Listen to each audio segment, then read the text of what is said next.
Hi, welcome. Enjoy the content. Subscribe and turn on notifications. Marcus Thorne never considered it. That a 30-second phone call could dismantle 11 years of marriage. He viewed his marriage differently. Not as a fragile, emotional thing, but as a well-oiled machine. A system he had designed. But that is precisely what happened. On an ordinary Friday, in October, the day he called Serenity Spa and Salon, and heard the four words that turned his blood to ice. "We have no client here." 4 simple words, delivered with a polite, professional detachment. They were a silent detonation, shattering the reality he had so carefully constructed. Alongside Victoria, Marcus was 39, a senior operations manager for Stellar Trans Logistics. In Boston, his life was a testament to routine, to predictability, a fortress against chaos.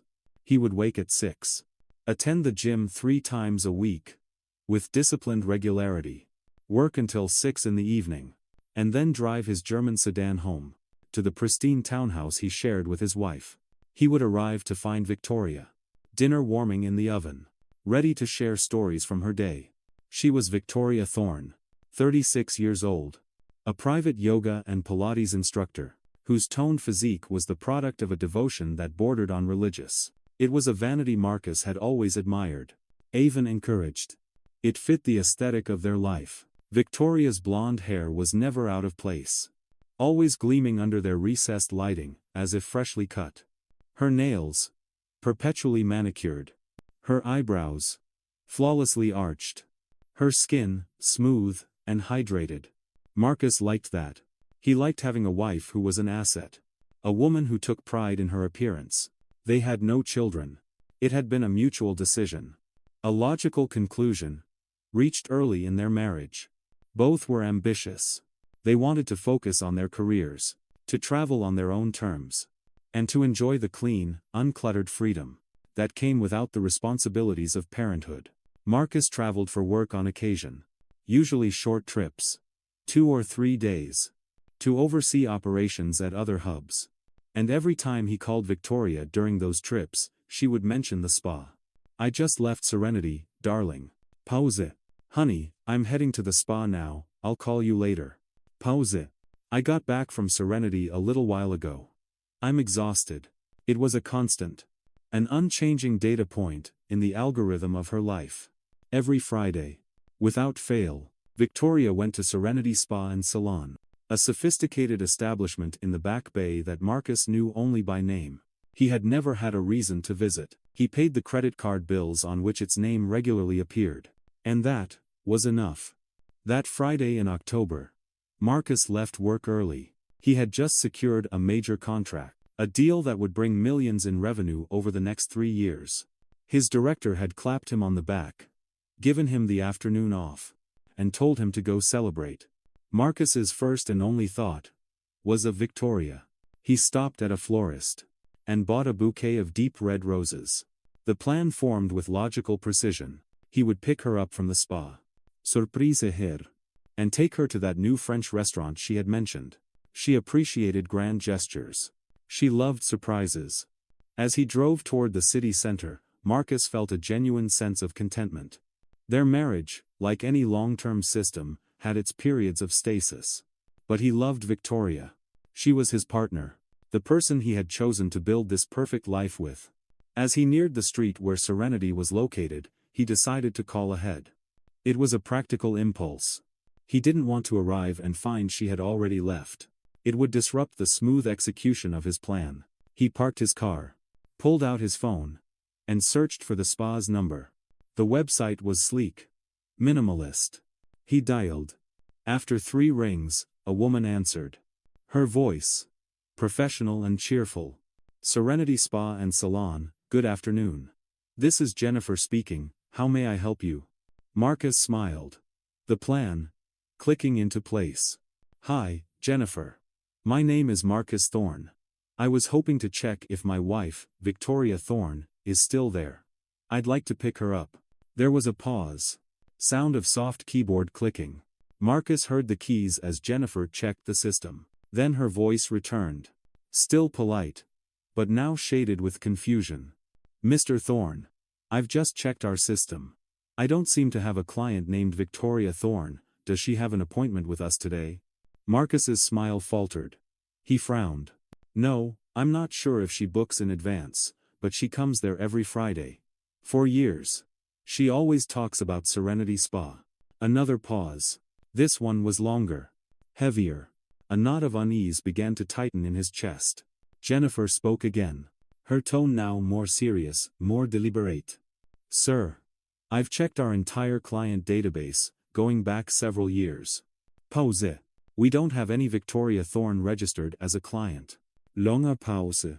In fact, we have never served anyone with that name. The world inside Marcus's car simply stopped. He felt the blood in his veins turn to slush. A strange, cold tingling, rising up the back of his neck. Are you sure? He asked, his voice strained. She's blonde. Shoulder-length hair. 36. Very well kept. Sir, Jennifer interrupted. Her voice gentle, but firm. I am certain. I have worked here for 5 years, and our manager has been here for over 10. We have never had a client matching that name, or description. I am very sorry. Marcus hung up the phone, without another word. His hands were trembling. He stared at the bouquet of roses on the passenger seat. The vibrant red of the petals suddenly seemed grotesque. Obscene. If Victoria wasn't at Serenity Spa, where in the hell had she been? Every Friday afternoon. For years? Where was she right now? How many times had she lied? How many Fridays? Years? The lie had been going on for years. His mind, a place of order, was now a maelstrom. A wave of nausea rose in his throat. But he swallowed it down. He was not a man who panicked. He was a man who analyzed problems and found solutions. He needed proof. He couldn't confront her based on the word of a receptionist. Victoria was clever. She could say he called the wrong spa. That he had misunderstood. No. He needed absolute certainty. He sat in the sterile silence of his car. The city hummed on around him, oblivious. He forced his mind to work. To compartmentalize. Emotion was a variable that corrupted data. He had to be methodical. First, establish a baseline. He needed to hear the lie directly from her. In real time, he picked up his phone, his thumb hovering over her contact photo. A smiling, perfect image, from a vacation in Italy. He pressed the screen. She answered on the third ring. Her voice, the same calm, affectionate melody it always was. Hi, sweetheart. You're done early.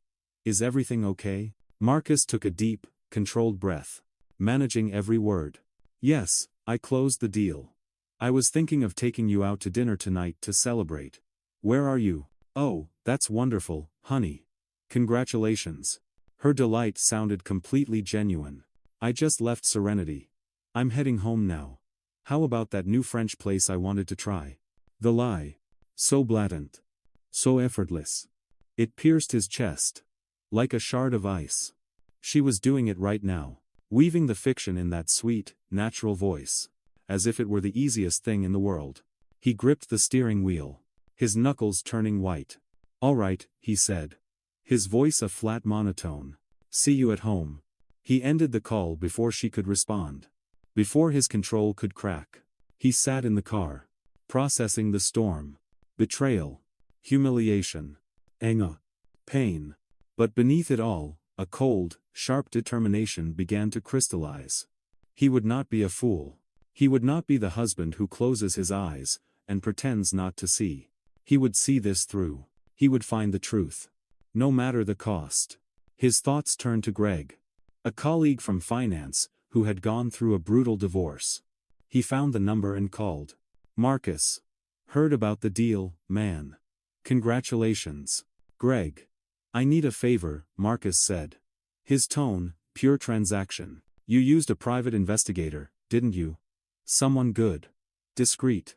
Fast. There was a moment of silence. Greg immediately registered the gravity in his voice. Yeah, he said slowly. I did. A guy named Alistair Finch. He's expensive. But he's the best. You want his number? I do. 20 minutes later, Marcus was sitting in a quiet, anonymous cafe. Across from him sat Mr. Alistair Finch. A man in his late 40s, with a calm, unnerving demeanor that radiated competence. He listened without interruption as Marcus laid out the situation. Marcus spoke in clipped, factual sentences. He didn't speak of betrayal, he spoke of a discrepancy in her reported schedule. When Marcus finished, Finch simply nodded. "I understand," he said. His voice quiet and even. "You want me to conduct surveillance on your wife. To document her actual activities on Friday afternoons. And the rest of the weekend," Marcus added. "I need to establish a pattern." "Of course. I will need a few details." Marcus gave him everything. The silver sedan's license plate. The exact times she usually left and returned. The name of the exclusive wellness studio where she taught. Elysian Wellness. Finch wrote it all down. "How long will this take?" Marcus asked. "A few days is typically sufficient," Finch replied. "I can begin tomorrow, Saturday. I will follow your wife over the weekend, and again next Friday. 3 days of surveillance should provide a clear picture." Marcus agreed without hesitating at the price. The money was irrelevant. He needed to know. They signed a contract right there on the table. Finch promised daily updates. And a full dossier at the end. Marcus left the cafe. He threw the wilting roses into a public trash can on the way home. When he walked through the door, Victoria was there, smiling. Asking about his big deal. He felt nothing. He was an actor now. And this was the opening scene of a dark, surreal play. The next 3 days were the most excruciating of Marcus's life. He was living in a state of suspended reality. An observer in his own home, watching a stranger who looked exactly like his wife. On Saturday, he maintained the facade. Victoria woke up late, made her green smoothie, and left for a yoga class. Marcus pretended to watch the news. But his phone was clutched in his hand, constantly refreshing the secure messaging app. The first update arrived at noon. 12:05 p.m., Target has concluded private class as expected. Now at a cafe on Newbury Street. Nothing unusual. Marcus read the message. And felt a strange mix of relief and disappointment. He didn't know what he wanted to find. Only that the not knowing was unbearable.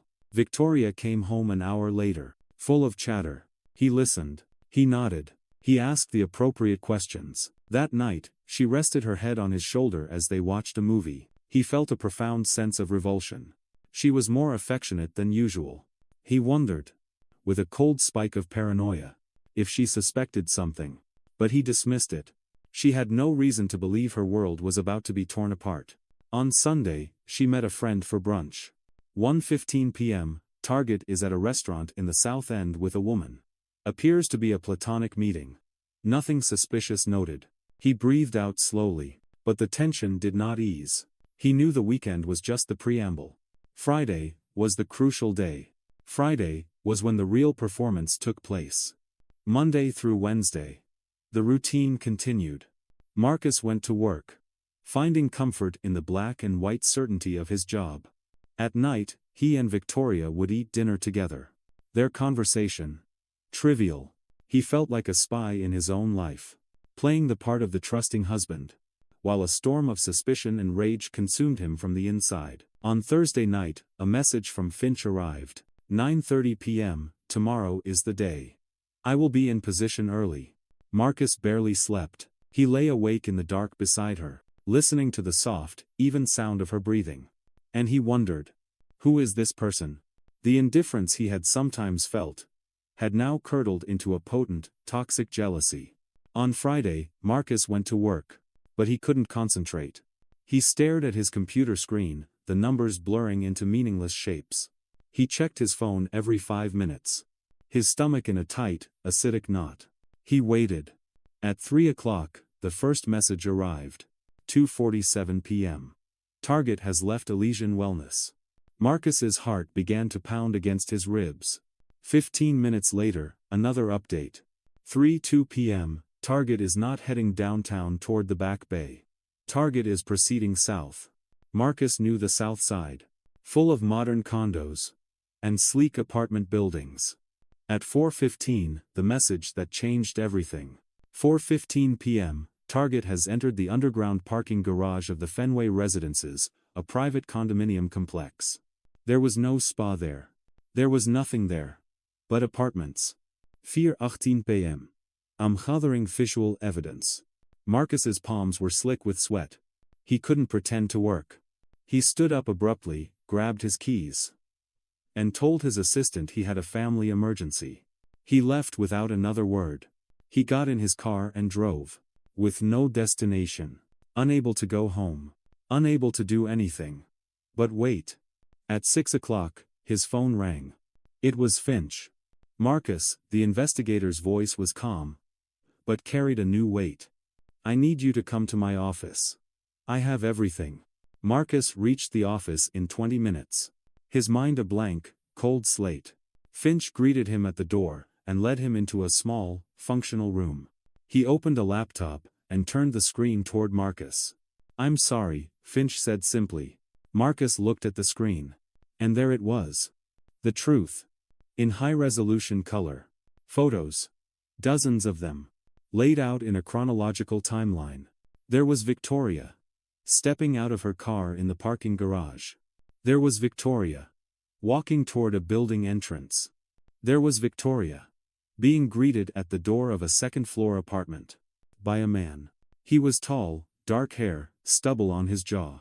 He was smiling. She was smiling back. And then, there was the kiss. At the open door. In plain sight. Without hesitation. Victoria kissed the man. It was not a friendly peck. It was a kiss of deep, practiced intimacy. The kind that left no room for doubt. They walked inside together. And the door closed. Finch scrolled to the videos. One showed them 2 hours later. On the balcony. Sipping wine. Laughing. Another showed Victoria leaving just before 8 o'clock. She paused. Adjusted her hair. Composed her face. And then walked back to her car. I identified the man, Finch said. He slid a printed sheet of paper across the desk. His name is Damien Croft. 41. Businessman.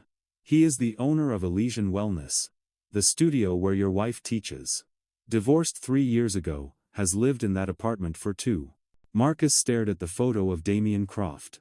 The proximity of it all. The sheer arrogance. He felt a surge of primal rage. He gripped the arms of his chair to keep from smashing his fist into the desk. From their behavior, Finch continued, his tone clinical. This is not a recent development. The level of intimacy suggests this has been ongoing, for a significant period of time. Pause. Possibly years. Years. The word landed like a physical blow. Marcus felt sick. You have documented all of this, he asked. Everything. Photos, videos, dates, times. I have compiled the most pertinent evidence onto this drive for you. Marcus took the small USB drive. It felt cold and heavy in his palm. His entire life. The last 11 years of it. Was contained within that small piece of plastic and metal. It was undeniable. He left the office in a daze.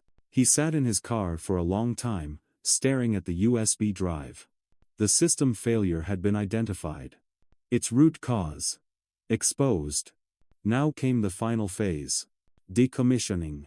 He finally turned the key in the ignition. And drove home.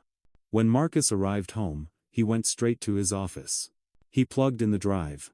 He selected 15 of the most explicit photos. And printed them on high-quality paper. He went downstairs. And spread the glossy photographs across their glass coffee table. Arranging them deliberately. Like pieces of a macabre puzzle. Then, he sat on the couch, switched on a single dim lamp, and waited in the shadows. Victoria arrived at 9:40. He heard the click of the key in the lock. Her light footsteps in the entryway. Marcus, honey? You're home, her voice floated in. Cheerful, carefree. She stepped into the living room, and froze. Her smile vanished. Her eyes darted from the photos. To Marcus on the couch. His face. A hard, unreadable mask.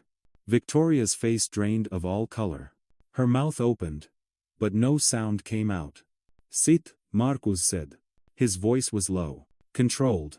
But charged with an icy fury that was more terrifying than any shout. She didn't move. Marcus stood up slowly. He picked up one of the photos. The one of the kiss. And held it up in front of her face.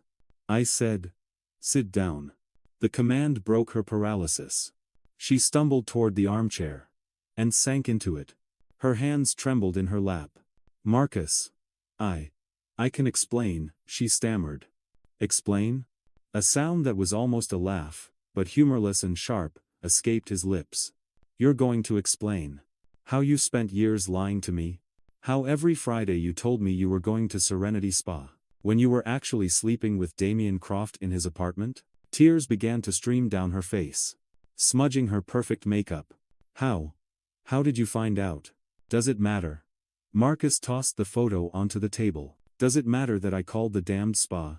Does it matter that I hired an investigator? Who documented your life of lies? Marcus, please. Please, what? His anger exploded. He began to pace the room. Please let me keep pretending I don't know. Please let me continue being the fool you've been lying to for years. He stopped directly in front of her.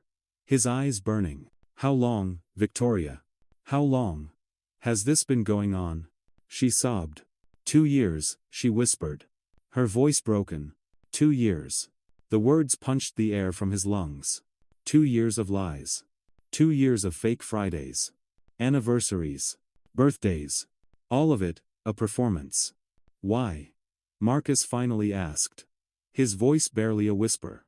Victoria lifted her tear-streaked face. It's not about you, Marcus. You're a good husband. I felt trapped. Invisible. You were always so focused on work. And Damien, he saw me. He made me feel alive again. The pathetic justification fueled his rage even further. So your solution was to cheat? To lie for 2 years? To build a parallel life with another man, while I worked to support ours? I know it was wrong, she sobbed. I'm so sorry, Marcus. I never wanted to hurt you. But you did. He stood, gathered all the photos, and dropped them into her lap. You destroyed me, Victoria. You destroyed 11 years of marriage. You destroyed everything I believed in. She reached for his hand.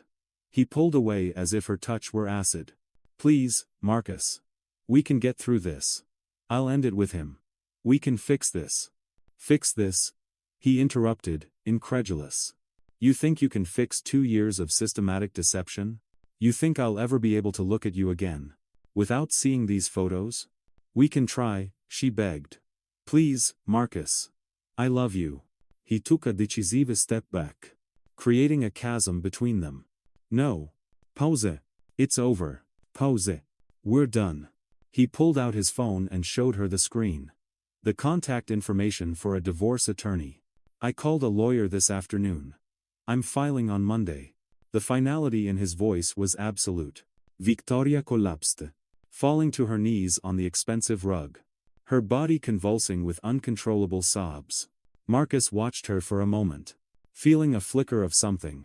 That might have been pity, but it was quickly extinguished. He turned and walked upstairs.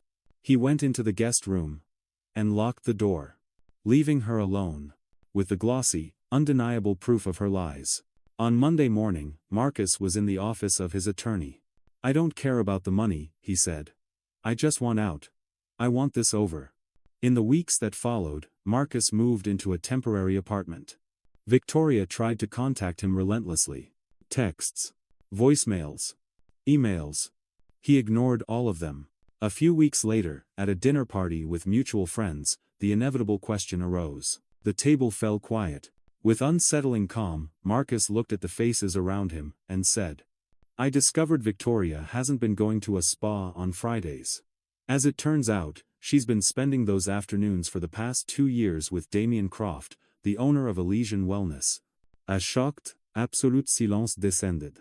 The news spread like wildfire. Victoria's reputation crumbled into dust. Private clients cancelled. Acquaintances averted their gaze. She was no longer Victoria Thorne, the picture of perfection. She was the cheating wife.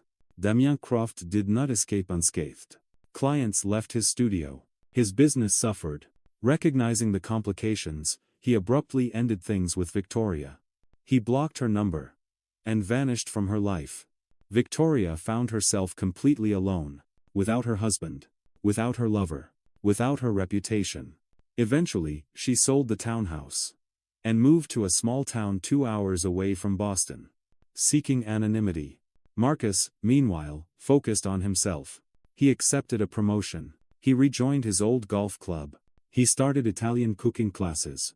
He was recalibrating his own system. 6 months after the divorce was finalized, Marcus was at a conference in Chicago.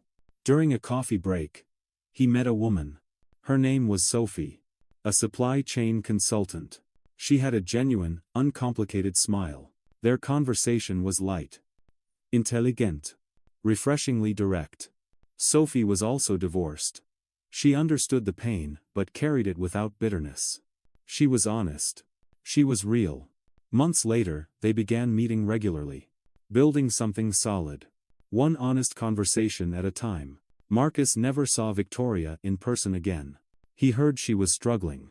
He saw her social media profile once, filled with photos of landscapes and empty motivational quotes. The posts had very few likes. The woman who had once had everything, now lived on the margins. A ghost, carrying the weight of her choices. One spring evening, sitting with Sophie, Marcus realized his greatest revenge wasn't the public exposure. His greatest revenge was simply moving on. It was rebuilding his life with dignity, with honesty.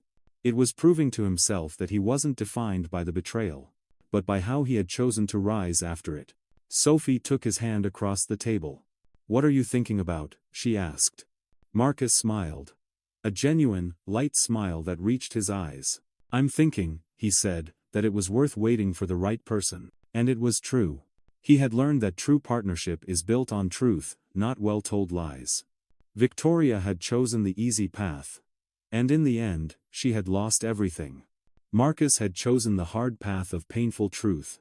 And in the end, he had found genuine peace. A future built on solid ground. Every now and then, when he passed a high-end spa, he would remember the phone call that had changed everything. "We have no client here." 4 words. That had shattered a lie. And in doing so, had set a man free. The record was now closed. Thank you for watching the video. If you enjoyed it, don't forget to subscribe to the channel and turn on notifications so you won't miss any updates. See you next.